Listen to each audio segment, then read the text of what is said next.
Sebuah unggahan video aksi pencopetan viral di media sosial. Video tersebut diunggah melalui media sosial Instagram oleh akun Smartgram, Minggu, tanggal 8 Mei tahun 2022. Viral aksi copet di alun-alun Kota Bogor terekam kamera pengunjung, tulis akun tersebut. Dalam video tersebut, terekam pelaku pencopetan yang tengah mengambil barang dari tas pengunjung di alun-alun Kota Bogor. Barang tersebut diduga sebuah dompet milik korban. Pencopet terlihat menggunakan topi, bermasker, dan mengenakan jaket berwarna hitam saat melancarkan aksinya. Hingga Minggu, tanggal 8 Mei tahun 2022, siang, video tersebut telah ditonton oleh 67,8 ribu pengguna Instagram dan disukai oleh 2.903 pengguna. Tak hanya viral di media sosial Instagram, video tersebut juga ramai di TikTok dan Twitter.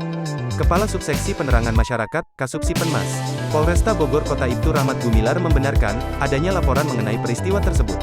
Kendati demikian, pihaknya masih melakukan penyelidikan terhadap kasus tersebut. Kasus copet pencurian yang viral di medsos saat ini masih dalam pendalaman penyelidikan Satreskrim Polresta Bogor Kota, ungkapnya, saat dihubungi oleh Kompas.com, Minggu, tanggal 8 Mei tahun 2022. Penyelidikan kasus dilakukan untuk memastikan kebenaran lokasi. Begitu juga dengan identifikasi pelaku dan korban di dalam video tersebut, Ibtu Rahmat mengatakan, pihaknya masih melakukan penyelidikan mendalam.